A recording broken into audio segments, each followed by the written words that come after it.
Everyone, आज हम UP TGT PGT के लिए रैपिड टेस्ट नंबर 2 देख रहे हैं। हमारा पहला क्वेश्चन है, मिश्र बंधु विनोद नामक हिंदी साहित्य के इतिहास लेखकों के नाम क्या थे। आपको ऑप्शन दिए गए हैं, श्याम बिहारी मिश्र, सुखदेव बिहारी मिश्र, राम बिहारी मिश्र। ऑप्शन बी है गणेश बिहारी मिश्र, श्याम बिहारी मिश्र और सुखदेव बिहारी मिश्र। इसी तरह आपको 2 ऑप्शन और दिए गए हैं और इसमें 2 नाम सेम हैं और एक ही नाम में परिवर्तन किया गया है। तो आपका राइट आंसर हो जाएगा ऑप्शन बी। मिश्र बंधु विनोद नामक जो हिंदी साहित्य के इतिहास थी उसके लेखकों के नाम थे गणेश बिहारी मिश्र, श्याम बिहारी मिश्र और सुखदेव बिहारी मिश्र। तो ऑप्शन बी इसका राइट आंसर होगा। और अगर हम बात करें इसके भाग की, तो मिश्र बंधु विनोद के 4 भाग थे। नेक्स्ट देखते हैं, मिश्र बंधु विनोद का चौथा भाग कब प्रकाशित हुआ था।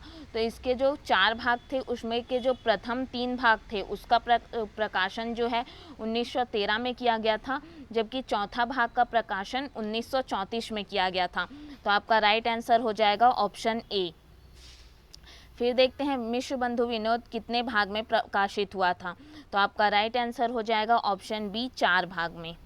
नेक्स्ट है, मिश्र बंधुओं ने परिवर्तन काल की समय सीमा निर्धारित की थी। परिवर्तन काल की समय सीमा बताना है हमें।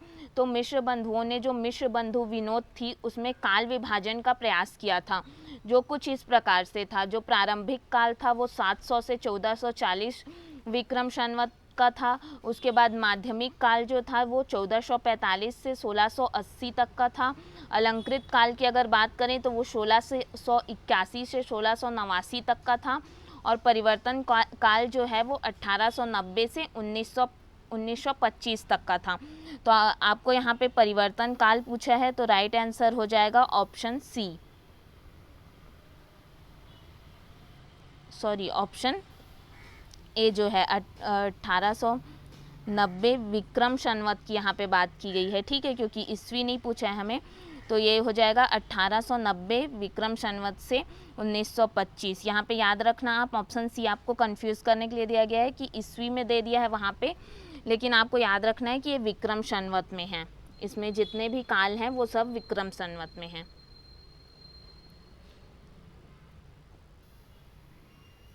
नेक्स्ट देखते हैं, आचार्य रामचंद्र शुक्ल ने प्रथम उत्थान का समय कब से कब तक के निर्धारित किया था। तो आचार्य रामचंद्र शुक्ल जी ने प्रथम उत्थान का जो समय है वो 1868 से 1893 ईस्वी का निर्धारित किया था, ठीक है। इसमें आपको ईस्वी में पूछा गया है, तो आपका राइट आंसर हो जाएगा ऑप्शन सी। और अगर आपको इसमें संवत में पूछा जाए तो ये होगा 1925 से 1950। नेक्स्ट देखते हैं, आचार्य रामचंद्र शुक्ल ने हिंदी साहित्य का इतिहास के आधुनिक गद्य साहित्य परंपरा का प्रवर्तन के अंतर्गत प्रथम उत्थान की काल विधि निर्धारित की थी। हमें बताना है कि कब निर्धारित की थी, ठीक है। तो अगर हम विक्रम संवत में इससे पहले ही बोले कि 1925 से 1950 तक का होगा, तो ऑप्शन बी जो है इसका राइट आंसर हो जाएगा। नेक्स्ट देखते हैं, आचार्य रामचंद्र शुक्ल ने द्वितीय उत्थान का समय कब से कब तक बताया है।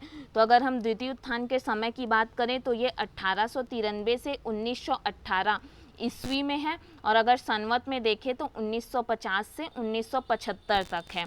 तो यहाँ पे आपको ऑप्शन जो है वो सब ईस्वी में दिया गया है, ठीक है। तो आपका राइट आंसर हो जाएगा ऑप्शन ए, 1893 से 1918 ईस्वी तक। फिर देखते हैं, नागरी प्रचारणी सभा की स्थापना कब हुई थी। तो कभी कभी नागरी प्रचारणी भी पूछता है और कहीं उसी जगह काशी नागरी प्रचारणी भी बोला जाता है। तो इसकी स्थापना जो है वो 1893 ईस्वी में हुई थी, जिसकी स्थापना श्याम सुंदर दास जी ने की थी। तो आपका राइट आंसर हो जाएगा ऑप्शन डी। फिर देखते हैं, काशी नागरी प्रचारणी सभा की स्थापना कब हुई थी। तो काशी नागरी प्रचारणी सभा भी वही है, तो इसकी स्थापना जो है 1893 ईस्वी में हुई थी। फिर है, नागरी प्रचारणी सभा की स्थापना कब हुई थी। ऑप्शन बी इसका राइट आंसर हो जाएगा 1893 में।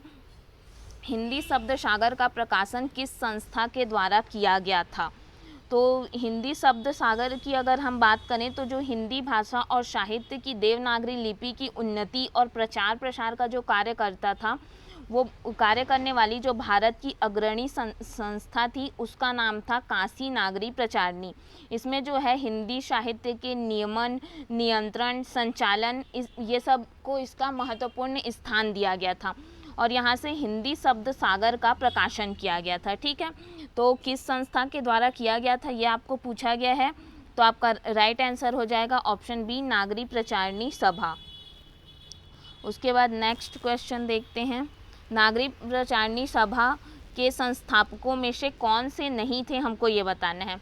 तो नागरी प्रचारणी जो सभा थी इसकी स्थापना 16 जुलाई 1893 को हुई थी, वाराणसी में हुई थी और इसकी स्थापना के जो प्रमुख थे वो बाबू श्याम सुंदर दास, पंडित राम नारायण मिश्र तथा ठाकुर शिव कुमार सिंह थे। ठीक है, तो ये जो अदर ऑप्शन है वो सब राइट हो जाएंगे और ऑप्शन सी जो है वो रॉन्ग होगा। तो इसमें कौन नहीं थे पूछा है, तो आपका ये जो है रॉन्ग होगा। फिर देखते हैं फोर्ट विलियम कॉलेज की स्थापना किस वर्ष में हुई थी, ये हमको बताना है। तो जो वेलेजली के जॉन ग्रिल क्राइस्ट की अध्यक्षता में जो है वो ओरिएंटल सेमिनरी की स्थापना की गई थी, जिसका बाद में नाम में परिवर्तन कर दिया गया संस्था के नाम में और इसका नाम रख दिया गया फोर्ट विलियम कॉलेज।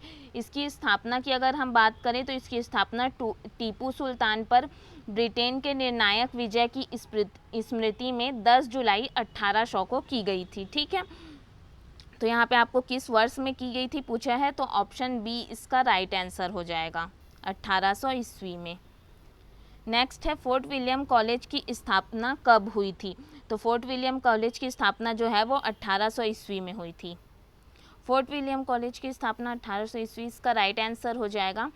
फिर है कलकत्ता में स्थापित फोर्ट विलियम कॉलेज के संस्थापक कौन थे। तो अभी हमने देखा कि वेलेजली के जो जॉन ग्रिलक्रिस्ट थे उनकी अध्यक्षता में इसकी स्थापना की गई थी, तो आपका राइट आंसर हो जाएगा ऑप्शन ए, जॉन ग्रिलक्रिस्ट। फिर देखते हैं सदल मिश्र की भाषा की विशेषता क्या थी। तो अगर हम सदल मिश्र की बात करें तो ये बिहार प्रांत के शाहाबाद जिले के ध्रुडीहा गांव के रहने वाले थे, जो कि एक साग द्वीपी ब्राह्मण थे। और अगर इनके भाषा की बात करें तो उसमें ब्रिज भाषा, पूर्बीपन और बांग्ला, इन तीनों का प्रभाव स्पष्ट रूप से देखने को मिलता था। तो ऑप्शन ए इसका राइट आंसर हो जाएगा, पूर्बीपन। फिर देखते हैं लल्लू जी लाल का सर्वाधिक प्रसिद्ध ग्रंथ कौन सा था। तो लल्लू जी लाल का जो सर्वाधिक प्रसिद्ध ग्रंथ था वो प्रेम सागर था, ऑप्शन बी इसका राइट आंसर हो जाएगा। फिर है प्रेम सागर किसकी रचना थी। तो प्रेम सागर जो है वो लल्लू लाल की रचना थी। फिर है रानी केतकी की कहानी के लेखक कौन थे।